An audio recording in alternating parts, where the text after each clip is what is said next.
Before we jump into this crazy story, let me know in the comments where you're tuning in from. Maybe it's a sun-baked neighborhood here in Phoenix, a quiet gated street in Texas, or a small town cul-de-sac up in Ohio. I always enjoy seeing just how far these Karen tales of chaos and karma manage to reach. The morning light broke slowly across the cul-de-sac, soft gold spilling between rooftops and painting the asphalt in long shadows. The neighborhood was still, save for the faint bark of a distant dog and the hum of an early commuter's engine. Steam rose gently from the ceramic mug in my hand, its warmth pressing against my palm, promising the ordinary calm of a suburban morning. But the peace didn't last. My eyes fell on the driveway, and with a sinking weight in my chest I saw it again. Glass scattered across the edge of the pavement, the twisted remains of another broken light leaning awkwardly out of the ground. It wasn't the first time. It wasn't even a fifth. For the past month, every other day seemed to bring the same bitter sight. Shattered bulbs, bent metal stakes, and jagged shards glinting like cruel reminders that someone out there wanted to make my mornings miserable. I set the mug down on the hood of my car and crouched over the wreckage. The plastic casing had been crushed flat, the bulb pulverized, wires torn clean. This wasn't an accident of weather or clumsy placement. Someone had rolled straight over it, deliberate, leaving behind tire marks dark across the concrete. I straightened slowly, heat crawling up my neck. The lights weren't cheap decorations. They were part of the house's charm, the touch that set my property apart. I'd spent weekends carefully setting them in line, every post straight, every light angled neatly to guide cars toward the garage. Now it looked like a battlefield, and I was the only one under siege. I started asking around. A knock on the door of the elderly couple across the street. No, they hadn't seen anything. A wave at the teenager washing his pickup truck 2 houses down. No, he hadn't noticed either. Everyone had the same look, mild curiosity mixed with a shrug of indifference. Broken lights weren't their problem. Nights grew longer, and I grew more restless. I set my phone up by the window a few times, letting it record through the night, hoping to catch whoever was vandalizing my property. Every morning, I checked the footage, scrubbing through hours of stillness, only to find nothing but shadows drifting beneath street lamps. The frustration mounted until even the air in my house felt heavy, thick with suspicion. Someone out there was laughing at me. I knew it. Someone who kept testing how much patience I had left. The answer came one morning just before dawn. A harsh scraping sound dragged me from half-sleep. I jolted upright, heart pounding. By the time I rushed to the window, a pair of taillights glowed at the end of my driveway, retreating fast into the curve of the cul-de-sac. The car was silver, its rear bumper already scarred and split. Even from that distance, I could see the fresh streak of paint left behind on the broken stump of what used to be another light. I stormed outside, bare feet on the cold concrete, rage filling the empty air. The car was gone, but the evidence remained. Shards scattered across the driveway, the stump freshly mangled, and the faint stink of burnt rubber clinging to the ground. Whoever was behind this wasn't careless. They were cruel. They had done it again, and they would be back. For 2 days, I kept watch, waiting. I told myself I wouldn't miss them this time. I sat in the living room with the blinds cracked, the glow of the streetlights spilling faintly through. I kept the television muted, coffee going cold on the table beside me. On the third night, my vigilance paid off. The crunch came suddenly. A loud snap followed by the shatter of glass. My chest seized, and I bolted for the door. There they were. 2 figures inside a silver sedan, windows down, laughter carrying across the still air. 2 women middle-aged, their short brown hair catching faint glimmers from the porch lights. The car rolled back a little, then forward again deliberately, smashing another lamppost flat. Rachel and Lauren, the sisters from down the block. Their laughter wasn't careless amusement. It was sharp and mocking. Lauren, behind the wheel, grinned with cruel delight. Rachel leaned half out of the passenger window, shouting something I couldn't catch, but laced with derision. They weren't hiding. They wanted me to know. I stood frozen in my own driveway, fists clenched so tight my nails dug into my palms. For weeks I had been the butt of their private game, and now seeing them, hearing the raw joy they took in destroying something I worked for, the anger boiled close to breaking point. The next morning, I didn't wait. I walked to their house, jaw tight, words rehearsed in my head. Rachel answered the door, wearing a pastel blue floral dress, her face smug before I even spoke. "You've been running over my lights," I said flatly. Her smile widened, all mock sweetness. "Your little decorations shouldn't be in the way. Maybe park somewhere else." Before I could reply, Lauren appeared behind her sister, soft lavender dress brushing against a frame. She folded her arms, eyes glittering with disdain. "It's just some cheap plastic. You really get worked up over nothing, don't you?" The dismissiveness hit harder than I expected. I wasn't asking for much, just a stop to the petty cruelty. But their tone made it clear they didn't see me as a neighbor. They saw me as entertainment. "Replace them or don't," Rachel added with a smirk. "We don't care." The door shut in my face. I walked back slowly, pulse hammering in my ears. Every step across the sidewalk was heavier than the last. I had approached them civilly, hoping reason might reach them. But civility was wasted on arrogance. These weren't neighbors to negotiate with. They were predators, and I was prey they had chosen for their amusement. That night, I stood in my driveway, staring at the rows of broken posts, and thought of how easily they had dismissed me. The pieces of glass caught the streetlight and glittered like shards of mockery. A cold determination took root in me. If they thought I was helpless, if they thought they could keep grinding down my patience until nothing was left, they were wrong. The cul-de-sac fell quiet, but I didn't retreat inside. I lingered, watching the shadows, listening to the faint hum of crickets, breathing in the sharp night air. My jaw was set, my hand steady. The sisters had made their move, revealed themselves in full. Now it was my turn. When I finally turned back toward my house, I wasn't just angry anymore. I was resolved. The game wasn't going to continue much longer. I would make sure of it. The days that followed were a cruel test of endurance. Every evening I returned home to find the evidence of their petty war etched into the concrete of my driveway. New shards, fresh scrapes, another light bent at an impossible angle. It wasn't clumsy chance. Each break carried a deliberateness to it, a malicious precision that left no room for doubt. The sisters wanted me to feel small. They wanted me to watch my own property decay under their petty sabotage. They didn't stop at once a day. Some nights they circled back after midnight, their silver sedan growling low before the inevitable crunch of metal against glass cut through the silence. I would wake in the dark, heart pounding, rushing to the window only to see them vanish around the bend, laughter trailing like poison in the wind. My driveway began to resemble a graveyard of shattered bulbs, wires hanging loose like veins exposed. Neighbors noticed, but their sympathy came only in half-hearted shrugs and passing remarks. "Tough luck," one muttered as he walked his dog, eyes quickly shifting away. Another suggested I just stop putting lights in altogether, as if surrender was the only rational choice. Their silence emboldened the sisters. Night after night, the rhythm repeated, my work undone by their malice, their sedan carrying fresh scars that only deepened their grudge against me. The helplessness burned hotter with each morning's discovery. I had tried civility, reason, and patience. None had dented their arrogance. Each broken post mocked me, a reminder that my boundaries were meaningless as long as they chose to trample them. The sisters weren't going to stop until I broke, or until I found a way to make them regret every inch of rubber they dragged across my driveway. I spent long hours searching for solutions. Security cameras? Perhaps, but they already knew I had caught them in the act. Warnings, complaints, polite requests, they had brushed them all aside. What I needed wasn't just proof. I needed deterrence. Something that wouldn't rely on their willingness to change, but would force it upon them. Something permanent. The answer came buried deep in a late-night scroll through forums dedicated to home repairs and neighborhood disputes. A man described how vandals had repeatedly crushed his garden fixtures until he installed reinforced bollards hidden inside decorative posts. Indestructible. Impenetrable.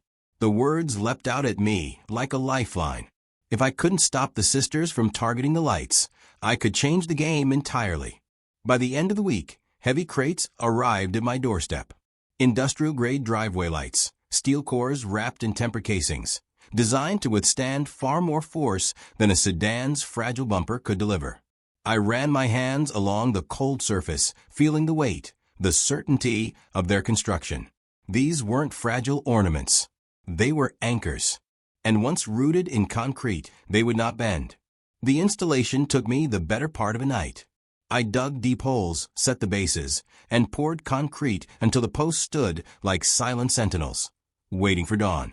Sweat slicked my forehead, dirt packed beneath my nails, but exhaustion was tempered by a rising anticipation. Each new post that stood gleaming under the porch light was another step toward justice, another nail in the coffin of their arrogance. When the last one was set, I stepped back and surveyed the row. They looked unassuming, almost delicate in design. But beneath the surface, they were unyielding. Morning came, and I prepared myself with deliberate calm. I moved through my routine as if nothing had changed, gray t-shirt, plaid pajama pants, mug of coffee in hand. The street was quiet again, deceptively so. But I no longer felt like prey waiting for the next strike. Today I was ready. The silver sedan appeared just after sunrise, engine coughing as it turned into the cul-de-sac. My pulse quickened, but I forced myself to sip from the mug, gaze steady, posture casual. Through the windshield, I caught the glint of Rachel's grin, her hand gesturing animatedly as Lauren kept her eyes fixed on my driveway. They hadn't noticed anything different. To them, this was another game, another chance to see me fume at the wreckage they left behind. The car accelerated, the low rumble swelling into a growl. I could almost hear their laughter bubbling in anticipation. The sedan angled toward the first post, wheels jerking slightly to line up the strike. My grip tightened around the mug, steam curling upward into the cool air. Then came the impact. A violent, metallic crunch split the morning, sharper and louder than any brake before. The car lurched, its front end shuddering violently. The reinforced post stood unmoved, unbroken, gleaming defiantly in the sunlight. The sedan's bumper split, plastic crumpling like paper, sparks spitting briefly from beneath the chassis. Lauren's scream pierced the air as she slammed on the brakes, tires squealing against the asphalt. Rachel's voice rose high, a mix of shock and fury, as she twisted in her seat to glare out the window. Their laughter was gone, replaced by raw panic, and the ugly sound of their sedan groaning under its own damage. I took another calm sip of coffee, the bitter taste grounding me as I watched them scramble inside the car. Smoke curled faintly from the radiator, the hood bent slightly upward from the force of the collision. Lauren's knuckles clutched the steering wheel, white with tension, while Rachel gestured wildly, shouting words I couldn't make out but laced with venom.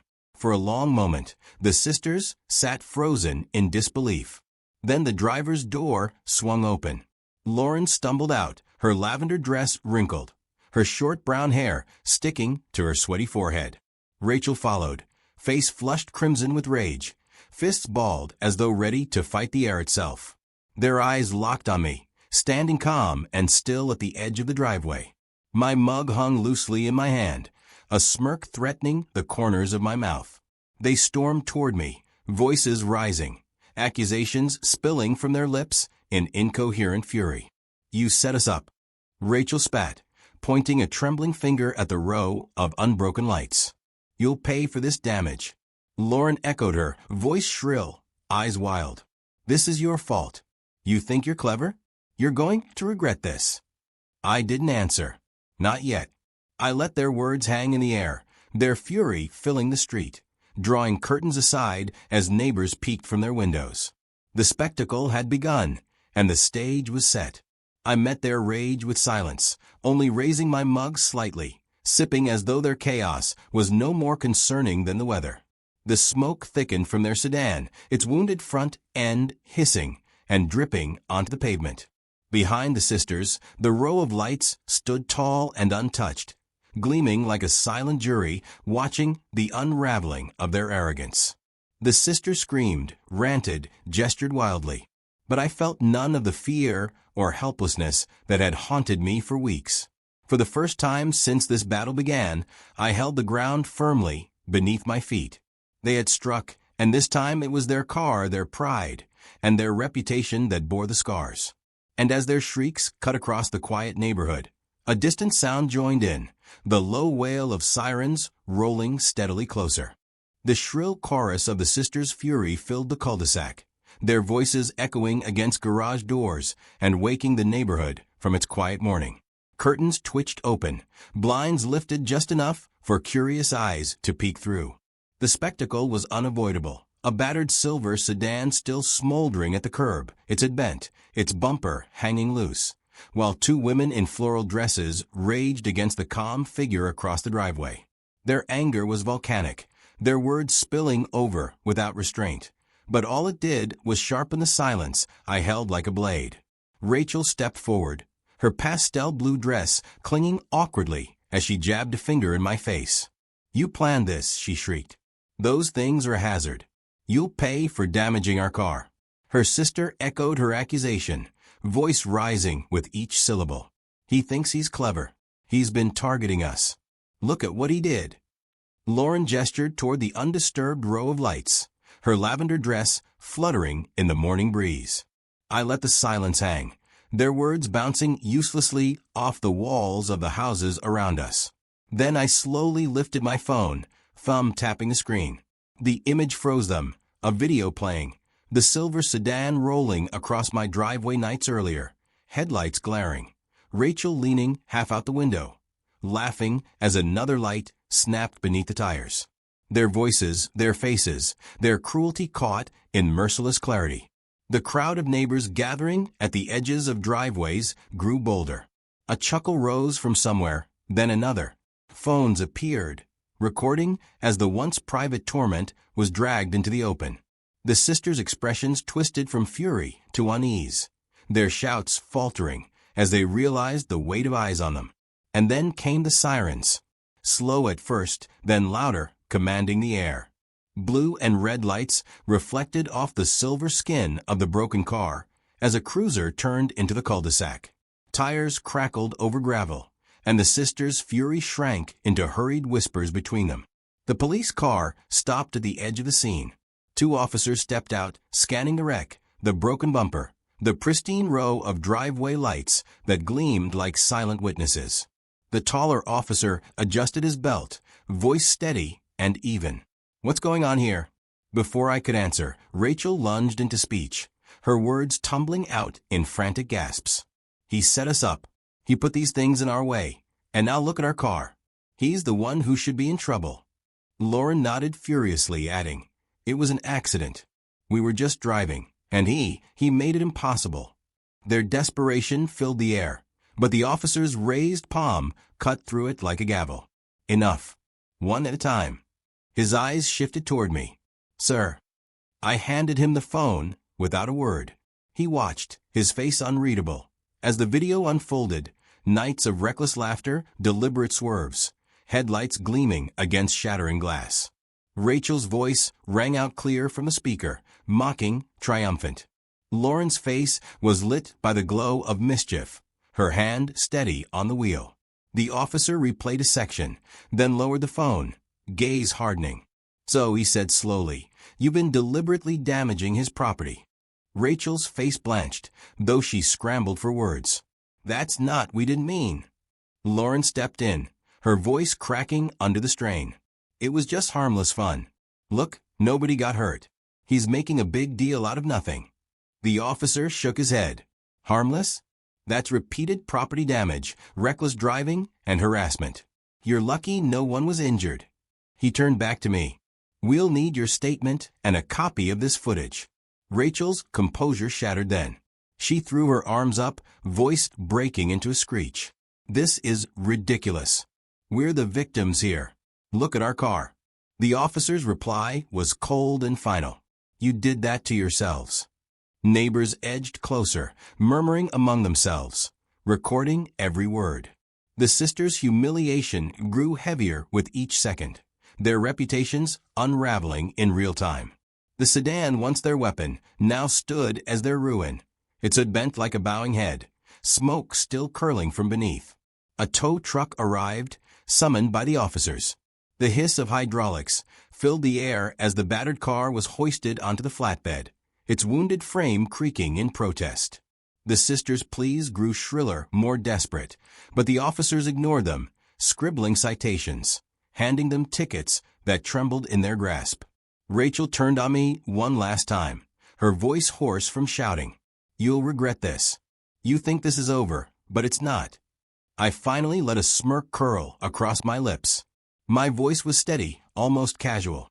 Guess my lights weren't the weak ones after all. Laughter rippled through the small crowd, sharp and merciless. The sisters' faces flushed crimson, their fury drowned beneath the sting of public mockery. They covered their faces with their hands, but it was too late. The cameras had captured everything. Their downfall wasn't private, it was spectacle. The cruiser pulled away with them inside, their silhouettes hunched and defeated in the back seat. The tow truck followed, dragging the broken sedan behind like a trophy of justice. One by one, neighbors retreated indoors, their whispers lingering in the air like smoke. Silence returned to the cul-de-sac, though it felt different now. It wasn't the silence of tension or dread. It was peace reclaimed. I stood at the edge of my driveway, the morning sun warming the back of my neck, and looked at the row of industrial-grade lights. They stood perfect, untouched, their polished surfaces glinting as though smiling back at me. For the first time in weeks, I felt no weight pressing down on my chest. No anger, no helplessness. Only relief, tempered by the knowledge that justice had found its mark. The sisters were gone, their power broken, their arrogance exposed. And I hadn't lifted a finger in violence or revenge. I had only given them the rope with which they hung themselves. I lifted the mug to my lips, now cold but still grounding, and let the final sip linger. Across the street, a neighbor raised his hand in a quiet salute before stepping back into his house. The sun climbed higher, the golden light spilling across the row of lights, illuminating them like monuments. I exhaled slowly, the tension of weeks leaving me in one steady breath. They had wanted to break me with laughter. Instead, they broke themselves against the steel I had set in place. That was the truth of it. Sometimes karma doesn't knock politely. Sometimes it waits, patient and still, right at the edge of your driveway. And that's how it all went down. Karma served piping hot, just the way we like it. If you enjoyed this story, don't forget to hit that like button, drop a comment, and share it with a friend who loves a good dose of neighborhood drama. And of course, make sure to subscribe to the channel so you never miss the next wild ride. I'd also love to hear from you. What kind of story do you want to see next? More HOA meltdowns, workplace chaos, or maybe a family feud gone wrong? Let me know in the comments, and your idea might just be the next big tale we bring to life.